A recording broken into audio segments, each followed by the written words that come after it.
Dairies ethical होंगी उसमें बच्चों को उनका शेयर दूध का जरूर मिलना चाहिए। देखिए वो कभी भी आपको कुछ स्ट्राइक कर सकता है। सब मिला के लगभग 1000 से ऊपर ही टोटल गौवंश होगा।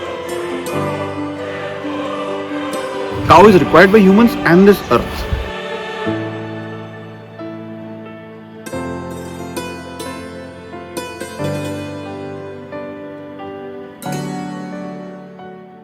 हेलो एवरीवन, आज हम एक ऐसे फार्म पर आए हैं जहां खेती और गायों को देखने का एक काफ़ी अलग नज़रिया है। 15 साल आईटी इंडस्ट्री में काम करने के बाद अपनी वाइट कॉलर जॉब को छोड़कर गायों को चुनने वाले, नेशनल गोपाल रत्न अवार्ड और कई अन्य पुरस्कारों से सम्मानित mister Aseem Singh Rawat ji, founder of Haitha farms, आज हमारे साथ यहाँ पर मौजूद हैं। Welcome sir. तो आज हम सर से कुछ एथिकल डेयरी फार्मिंग और हैथा फार्म्स के बारे में महत्वपूर्ण जानकारी लेने की कोशिश करेंगे। Hello sir. जी, आपका स्वागत है हिता में। Thank you sir. सबसे पहले तो एक छोटा सा ब्रीफ इंट्रोडक्शन आप अपने और हैथा फार्म्स के बारे में हमारे दर्शकों को प्लीज़ दीजिए। जी, तो मेरा नाम असीम सिंह रावत है और मैं लगभग 14-15 ईयर्स सॉफ्टवेयर इंडस्ट्री में कार्यरत था। एक मिडिल क्लास फैमिली से मैं आता हूँ और जॉब एक हमारे लिए मेन चीज़ होती थी। तो जॉब की सर्च में मैं भी बहुत जगह गया और बहुत जगह काम किया। मैंने इंडिया में भी किया, बाहर भी किया और बहुत कुछ सीखने को मिला। बहुत अच्छे लोगों के साथ, बहुत इंटेलिजेंट लोगों के साथ मैंने जो भी अपना समय गुजारा उनसे मैंने बहुत कुछ सीखा और उस चीज़ को फिर मैंने अप्लाई किया जो मैं आज कर रहा हूँ। तो लगभग 14-15 ईयर्स पहले एक थॉट आई कि जब आप एक जॉब सीकर थे उससे जॉब प्रोवाइडर की जो जर्नी है उसमें आप एक स्पार्क चाहिए होती है, कभी क्लिक कुछ होता है। तो सभी का अपना अपना क्लिक होता है, क्या चीज़ आपको स्ट्राइक कर जाती है। तो मेरा जो फोकस था वो गायों पे था। इंडिजिनस काउस की जो सिचुएशन है, क्या हम इसको सुधार सकते हैं। ऑफ कोर्स आपके पास पैसा है, लैंड है तो आप कर सकते हैं, तो पर वो पैसा और लैंड कहाँ से मिलेगा, ठीक है। तो वो आपके पास उतना धन और संसाधन होने चाहिए और किसान रखना नहीं चाहता क्योंकि ये सभी किसानों के लिए नहीं है, लेकिन मोटा मोटा ऑन एन एवरेज ऐसा देखने को मिलता है कि भाई ज़्यादातर किसान जो है वो हॉल्स्टीन फ्रीजन काउज, एक्जॉटिक काउज जो होती हैं या भैंस को रखना चाहते हैं क्योंकि वो मिल्क एंड मीट होती है। तो जो इंडिजिनस काउज हैं जिनको हम पूछते हैं, जिनको हम मानते हैं कि इनसे ही सृष्टि है, इनसे ही हम हैं, तो इनका क्या हो रहा है। तो वो कूड़ा खा रही हैं, ठीक है। जैसे एनिमल्स होते हैं, कुछ वाइल्ड एनिमल्स होते हैं, कुछ एनिमल्स डोमेस्टिकेटेड होते हैं। तो गाय एक ऐसा जीव है जो मनुष्य के साथ रहना चाहता है और मनुष्य को उससे बहुत फ़ायदे हैं। आप ऑर्गेनिक फार्मिंग नहीं कर सकते बिना गाय के इनपुट्स के, ठीक है। और उसके दूध घी से आप अपने शरीर को पुष्ट रखते हैं। अभी तक, आज तक जो मैं आपसे बात कर रहा हूँ 2024 में, ऐसा कोई भी पदार्थ, ऐसा कोई भी खाना, ऐसा कोई भी ड्रिंक नहीं बना है जो दूध को रिप्लेस कर सके। ऑफ कोर्स वो एडल्ट्रेटेड ना हो और एथिकल हो, लेकिन ये चीज़ समझनी है कि जब गाय इतनी उपयोगी है तो भी हम उसे क्यों छोड़ रहे हैं। तो वो क्लिक रही कि क्या हम कोई संस्था बिना दान के चला सकते हैं कि नहीं चला सकते हैं देसी गायों पर। तो वो थॉट को लेकर 2 गायों से लेकर लोगों से शुरू करके 2 लोगों से अभी संस्था धीरे धीरे बढ़ती गई और आपके स्वरूप जो भी आज है वो आपके सामने है। जी, तो सर एक कन्वेंशनल डेयरी फार्म में जहां हम सिर्फ दूध, दही, घी इन सब की बात करते हैं और यहाँ पर न जाने कितने प्रोडक्ट्स का आप प्रोडक्शन कर रहे हैं, तो ये पूरी जर्नी आपकी कैसी रही है, इसे आप कैसे डिस्क्राइब करेंगे? हाँ, बहुत इंटरेस्टिंग रही है, ठीक है। और बहुत अप्स एंड डाउन्स रहते हैं कोई भी स्टार्टअप में। तो वो हमारे साथ भी होता है बिकॉज फंड से क्रंच होती है। मैंने जो कमाया था वही मैंने लगाया। तो क्योंकि मेरे फादर भी मिडिल क्लास फैमिली से आते हैं, तो वो मतलब उनके लिए एक झटका था कि क्या ऐसा भी कुछ हो सकता है, क्या हम वो जॉब प्रोवाइडर्स हो सकते हैं जॉब सीकर्स से। तो वो हार्ड पार्ट था फैमिली को कन्विंस करना, जी, ठीक है। वो सबसे हार्ड पार्ट होता है। बाकी जो है, जब मेरा ऐसा मानना है कोई अच्छा काम करने आप चलते हैं तो पूरी सृष्टि आपके साथ हो जाती है, ठीक है। मैं फर्मली बिलीव करता हूँ उसमें और ऐसा मुझे लगता है ऐसा हुआ। गायों का बहुत आशीर्वाद रहा। जो बूढ़ी गाय मेरे पास आ गई, जो बैल मेरे पास थे, हमने कभी उनको छोड़ा नहीं, कभी उनके साथ भेदभाव नहीं किया और उनको भी वही सब दिया सुविधाएं जो मिल्किंग काउस को यहाँ मिलती है, आज भी मिलती है और हमेशा मिलेगी। यही हिता की फ़िलॉसफी है। तो जर्नी 2 कामों से शुरू हुई, धीरे धीरे बढ़ती गई। हमने जो प्रोडक्ट्स हम बना सकते थे, जो हमें जानकारी थी वो हमने बनाए। धीरे धीरे हमने सीखा क्या बना सकते हैं। जो चल सका वो चलाया, जो नहीं चल सका उसको हम छोड़ते गए। और मुझे लगता है कि ये एक टिप ऑफ द आइसबर्ग है। गाय से बहुत कुछ हम बना सकते हैं, बहुत कुछ हमने नहीं बनाया अभी तक। डेली हम कुछ ना कुछ नया सीखते हैं, ठीक है। सो मैं बहुत आशावान हूँ कि पुनः जो भारतीय नस्लों की गायें हैं वो वापस किसानों के घर में भी लौटेंगी और उनके दिलों में भी लौटेंगी। जी, फार्म टूर के साथ अब हम यहाँ से स्टार्ट करते हैं। जी बिल्कुल, आइए। तो डेटा में हम एंड टू एंड डिलीवरी करते हैं। तो जैसे मतलब जो भी हम प्रोड्यूस करते हैं उसको ग्राहकों तक हम पहुंचाते हैं। तो आपके सामने बाइक्स हैं, जहाँ से ये जो भी राइडर्स इनको ले जाना चाहते ले जाते हैं। राइट साइड में मेरे ये एक पुराना घर है, इसी को हमने यूज़ किया है। लाइक 100 ईयर्स हो गया इसको। और ये गोबर की मिट्टी और से लिपा हुआ है। तो फ्रूगल है। फ्रूगल मतलब जो चीज़ जैसी है उसको वैसे यूज़ करने की कोशिश करें। कोई पेड़ नहीं काटे हम, ठीक है। तो आप देखेंगे कि हमने दीवारों को टेढ़ा कर दिया है पर पेड़ों को मचाया है। और वो बहुत ज़रूरी है क्योंकि यहाँ पे हम हैं दिल्ली एनसीआर में, यहाँ पेड़ों की बहुत भारी कमी है जी। तो वॉल्स पे अवार्ड्स हैं। स्टार्टअप ऑफ द ईयर का अवार्ड है सामने मेरे। और यहाँ बहुत सारे जो डिग्नेटरीज़ हैं, कोई चीफ मिनिस्टर्स हैं, कुछ एक्स चीफ मिनिस्टर्स हैं, कुछ यूनियन मिनिस्टर्स हैं, वो सब आए या हम उनसे मिले। तो उन सब की फ़ोटोज़ दीवारों पर हैं, अवार्ड्स रिकॉग्निशंस यहाँ पर हैं। तो हमारे पास ये एक अर्क का यूनिट है। यहाँ पर हम जो गाय का काउ यूरिन होता है, गौमूत्र होता है, उसको हम उबालते हैं। एक मेडिसिन है ये। तो उसका एक प्रोसेस होता है, कितनी देर उबालना है, कैसे इसको कंडेंस करना है, और कंडेंस करके ड्रॉप बाय ड्रॉप हम इसको कलेक्ट कर लेते हैं। काउ यूरिन एक ऐसा सेंसिटिव टॉपिक है कि इसका मजाक बहुत बनता है अनफॉर्चुनेटली।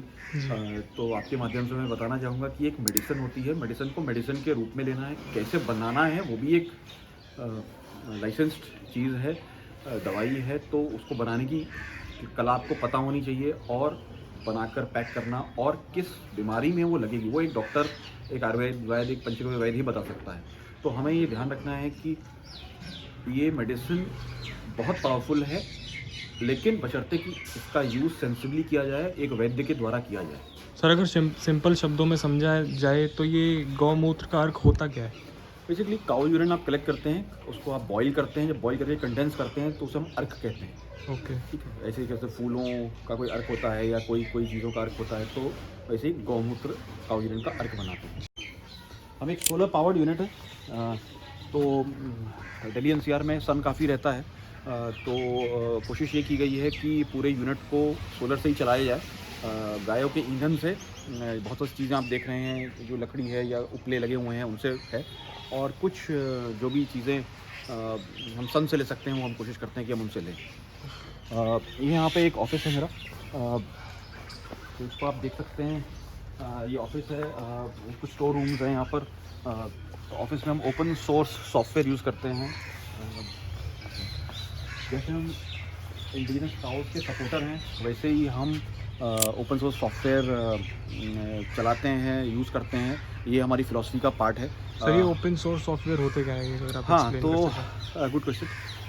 बेसिकली होता क्या है कि दो तरह के वर्ल्ड हैं, एक है क्लोज सोर्स, एक ओपन सोर्स। ये मान के चलिए कि आपने गाड़ी खरीदी, और क्लोज सोर्स का मतलब ये होता है कि गाड़ी का इंजन अगर ख़राब हो गया तो आप सिर्फ उसी मैकेनिक के पास ले जाएंगे, उसी शोरूम में ले जाएंगे जहाँ से आपने गाड़ी खरीदी। तो आप उसमें से कुछ ओपन नहीं कर सकते, क्योंकि उनका अपना पेटेंट है, उनका अपना तरीका है। ओपन सोर्स में क्या होता है, वो कहते हैं नहीं, आप अपनी गाड़ी कहीं भी सही करा सकते हैं, खुद खोल सकते हैं, ठीक है। तो ओपन सोर्स एक फ़िलॉसफी है।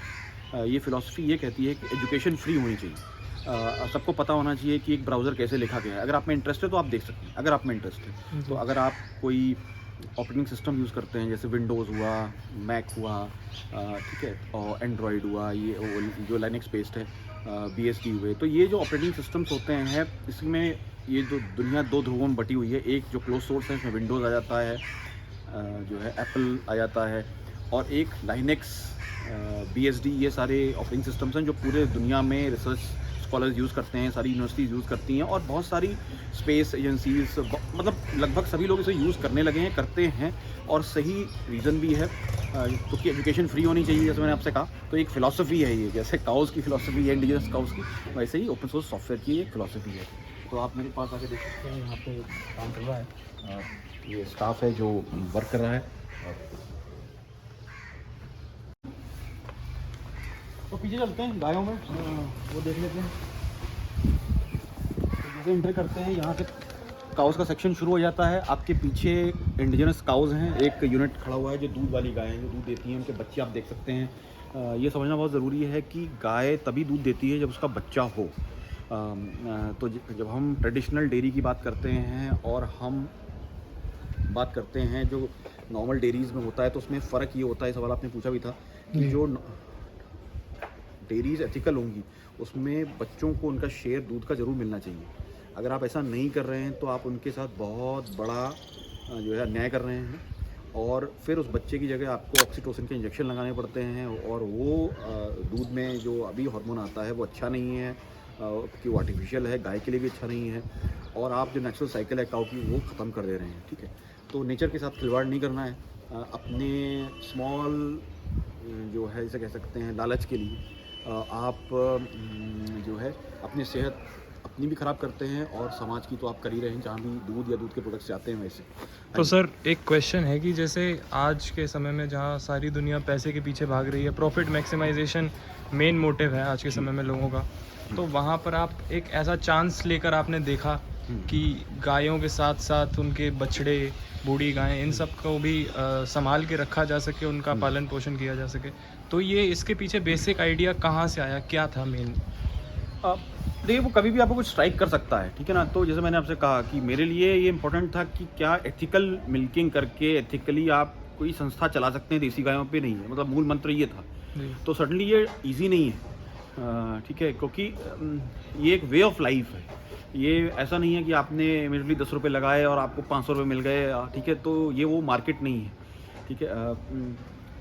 तो हमारे लिए फ़िलॉसफी है, जैसे सच बोलना, तो सच बोलना आपको चाहिए, एथिकली काम आपको करने चाहिए, ठीक है। तो ये इसके लिए कोई अवार्ड नहीं है, बस ये करना है आपको चाहिए। मेरे लेफ़्ट साइड में एक नंदी बाड़ा है, आप देख सकते हैं, यहाँ पे सिर्फ नंदी हैं, बुल्स हैं, देखिए कितने आराम से बैठे हैं, और मुझे लगता है सारे मोटे ताज़े हैं जी, ठीक है। तो और अच्छे से बैठे हुए हैं, कोई मिट्टी में बैठा है, कोई अपने उस फर्श पे बैठा है, कोई खा रहा है। तो यही हमारी जीत है। जब हम जो ड्राई काउज़ हैं, बुल्स हैं, इनको हम अच्छे से रखते हैं, तो ये आत्मिक सुख देता है आपको, ये आपको बताता है कि आप सही कर रहे हैं, अंदर से वो आवाज़ रहती है कि ये सही काम है, ठीक है। आइए जी, चलिए साहब, तो अब हम देखेंगे, कुछ बारिश हुई थी तो थोड़ी सी कीचड़ है, पर मोटा मोटा कोशिश ये की गई है कि सफाई बना के रखी जाए। तो ये कुछ बड़े बच्चे हैं जो दूध पीते हैं। अब आप जो देखेंगे, ये पीछे जो मेरे बच्चे हैं सामने राइट साइड में, ये they drink milk, I mean, और इसमें बहुत सारे बुल्स हैं, फीमेल काफ्स भी हैं। तो जैसे हेजा चल रही है 9 सालों से, मैं आशावान हूँ कि ऐसी और भी संस्थाएं बन सकती हैं जो एथिकली डेयरी चला सकती हैं और अपना भी जीवन पार्जन कर सकती हैं, और औरों को भी जॉब्स प्रोवाइड कर सकती हैं। सर टोटल कितना गौवंश अभी यहाँ पर है? हम लोग के पास यहाँ पे लगभग हेता गाजियाबाद में तो लगभग 800 के आसपास होगा, और ओवरऑल सब जगह मिलाकर नंदीशाला और जो उत्तराखंड में चंपावत में हमारा यूनिट है बद्री गायों का, सब मिला के लगभग 1000 से ऊपर ही टोटल गौवंश होगा। और कौन कौन सी ब्रीड्स पर काम कर रहे हैं? हम लोग 4 ब्रीड्स पर मुख्यतः इस समय काम कर रहे हैं, उसमें गिर साहिवाल, थारपारकर और हिमालयन बद्री। ओके, तो यहाँ गाज़ियाबाद में आप कौन कौन सी ब्रीड्स यहाँ पर? तो यहाँ पे 3 ब्रीड्स हैं गाज़ियाबाद के फार्म में, गिर हैं, साहिवाल हैं और थारपारकर हैं। तो सर गिर, साहिवाल और थारपारकर, इनमें 3 कोई डिफरेंस अगर आप बता सकें कि जैसे इनके दूध में, क्वालिटी में, फैट, एसएनएफ, इनमें क्या डिफरेंस आपको इतने ओवर द टाइम देखने को मिला है? जी, तो सभी अच्छी गायें हैं, ठीक है। और अब ये है कि आपको कौन सी मिल सकती है, इनकी भी बहुत डिमांड है, अच्छी प्योर ब्रीड्स नहीं मिलती हैं। और जो फ़ैट की जहाँ तक बात है, सभी की गायों में जो फ़ैट है, एसएनएफ है, वो वेरी करता है, ब्रीड के हिसाब से नहीं, लगभग वो चारा अगर सेम आप दे रहे हैं और तीनों ब्रीड खड़ी हैं, तो मुख्यतः मोटा मोटा सेम ही फ़ैट और एसएनएफ देती हैं। मान के चल रहे हैं कि ये सब प्योर ब्रेड्स आपके अपने पाली हैं और आपने कोई गड़बड़ ये मिक्सिंग नहीं की है, ठीक है। तो क्वालिटी वाइज सभी का दूध बहुत अच्छा है। तो चारे से सर इनकी डाइट के बारे में भी बात करते हैं। यहाँ पर क्या डाइट मेनली रखी जाती है गायों की? देखिए कोशिश ये करनी चाहिए कि गाय को 70% लगभग हरा चारा मिले, ठीक है। Okay. जिसमें जो भी सीजनल फूड है, आप जिस भी क्षेत्र में रहते हैं वहाँ अगर आप हरा चारा उगा पा रहे हैं, दे पा रहे हैं, तो नथिंग लाइक इट। और 30% ड्राई मैटर अगर उसको मिल रहा है तो इट्स वेरी गुड। उसकी डाइट बैलेंस होनी चाहिए, जैसे इंसान की है, उसमें कार्बोहाइड्रेट्स भी हो, उसमें फैट भी हो, ठीक है, उसमें प्रोटीन भी हो, ठीक है। इसलिए हम ऑयल सीड केक्स देते हैं। ऑयल सीड केक्स में प्रोटीन होता है, तो इसमें जैसे सरसों की खल हुई, बिनौला की खल, अगर उसमें केमिकल नहीं है तो वो भी दे सकते हैं। और भी मूंगफली की खल है, इस तरह की खल आप दे सकते हैं कि चीज़ साफ़ हो, अच्छी हो। गाजर है, चुकंदर है, शलजम है, ये सब चीज़ें बहुत अच्छी हैं कि अगर ये आप प्रोवाइड कर। ये एक हाइड्रोफोनिक्स मशीन है।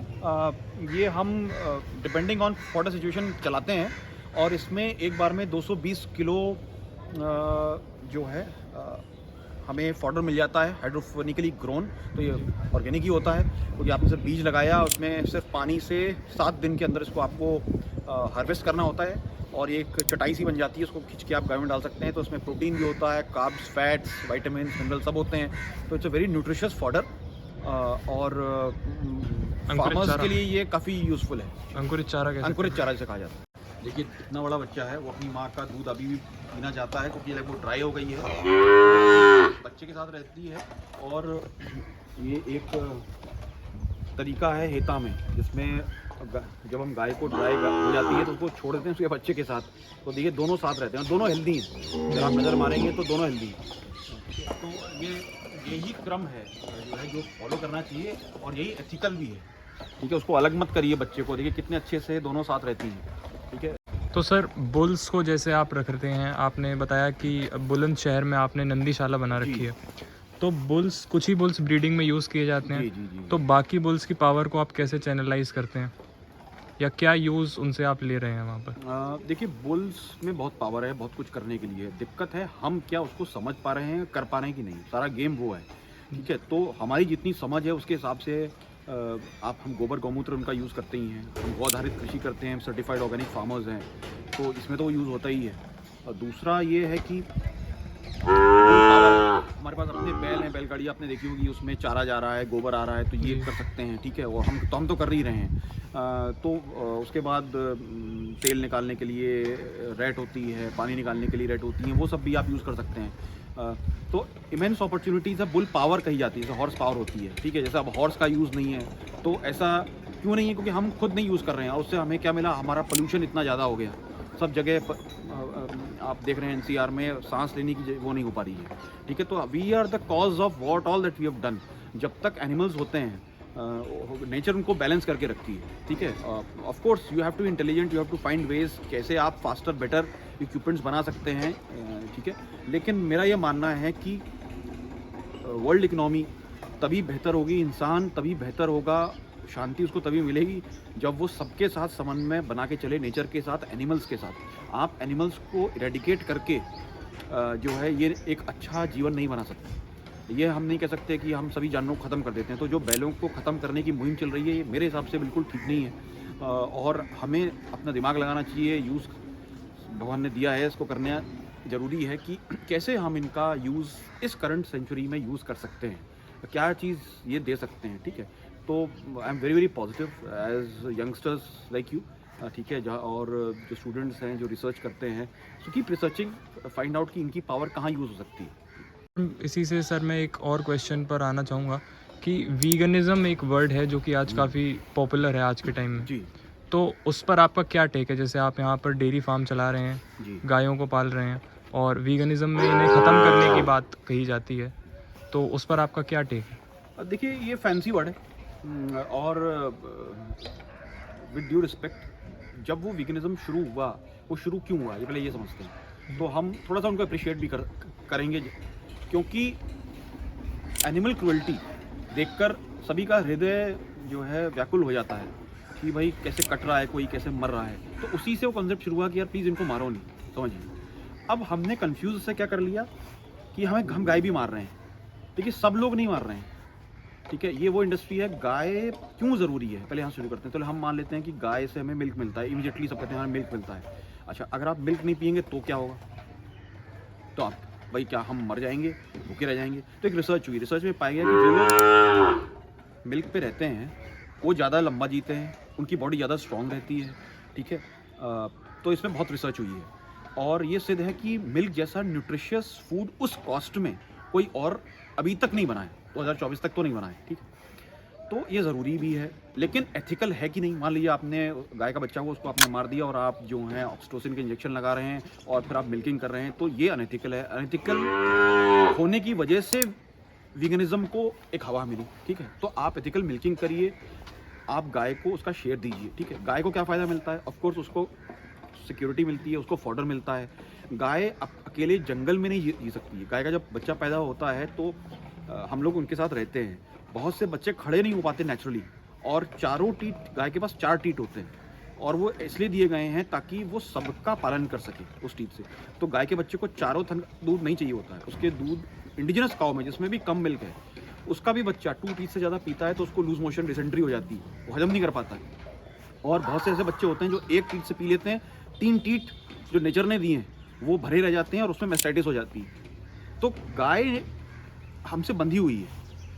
ठीक है, तो एक तो सिर्फ दूध का पार्ट हो गया। अब दूसरी आते हैं जो गोबर गौमूत्र है। कोई भी वीगन फार्मर नहीं है, समझिए इसको। ठीक है, आप कोई भी ऑर्गेनिक फार्मिंग कैसे करेंगे? आपको इनपुट चाहिए होते हैं, सॉइल को जो है उसकी फर्टिलिटी बनी रहे। ठीक है, तो कैसे करेंगे? आप क्या डालेंगे? क्या आप गार्डन मैन्योर डालेंगे? क्या आप थोड़ा सा जैसे किचन गार्डन में आजकल हम लोग बना लेते हैं, बायो मैन्योर बना लेते हैं। तो हम बात करें पूरी इस धरती के लिए भोजन उगाने के लिए, हम कोई अपना सिंगल पर्सन की बात नहीं हो रही है यहाँ पर। तो आपको गाय का इनपुट चाहिए। क्या इनपुट? आपको काउडंग चाहिए, इसमें नाइट्रोजन है और भी बहुत सारी चीज़ें हैं, पोषक तत्व जो इस धरती को चाहिए। सूक्ष्म जीवाणु हैं जो, इसके बिना ये धरती उपजाऊ नहीं होगी। ठीक है, सभी इस पर बहुत रिसर्च हुई है कि जहाँ से गाय और जानवर ख़त्म हुए वो जंगल बिल्कुल डेजर्ट बन गए। ठीक है, और गौमूत्र में बहुत नाइट्रोजन होती है, ये अपने आप में बहुत अच्छा यूरिया है, नेचुरल। ठीक है, तो ये धरती को गाय की ज़्यादा ज़रूरत है, हमको तो बाद में ज़रूरत है उसकी मिल्क की। ठीक है, सो काउ इज़ अ नेसेसिटी। अब वीगनिज्म पे वापस आते हैं। हमें ये समझना है कि वीगनिज्म में जो मिसकंसेप्शन बढ़े वो इसलिए हुए कि उन्होंने टारगेट किया काउ को। आप अनएथिकल मिल्किंग को टारगेट करिए, पर आप काउ को रिप्लेस नहीं कर सकते ह्यूमन से। आपने जैसे किया तो आप फार्मिंग, अब आप बोलते हैं मैं बादाम का दूध पीता हूँ, बादाम कैसे पैदा होता है? उसको पैदा करने के लिए आप कैलिफोर्निया आलमंड्स होते हैं, बहुत सी जगह तो होता ही नहीं है। उसके बाद उसमें कितने फर्टिलाइजर्स लगते हैं, कितने पेस्टिसाइड्स लगते हैं। तो जब ये इतनी सारी चीज़ें उसमें लग रही हैं तो कैसे आप जो है जस्टिफाई करेंगे कि आप वीगन हैं? आप वीगन नहीं हैं, आप तो बहुत सारे पेस्टिसाइड से और केमिकल्स, यूरिया यूज़ करके बहुत से जानवरों को मार रहे हैं। तो अपनी सोच को हमें ट्यून करना पड़ेगा। ठीक है, दैट पार्ट की we have to protect animals is great in veganism, but that part is faltered कि cow is not required, cow is required by humans and this earth. Ji.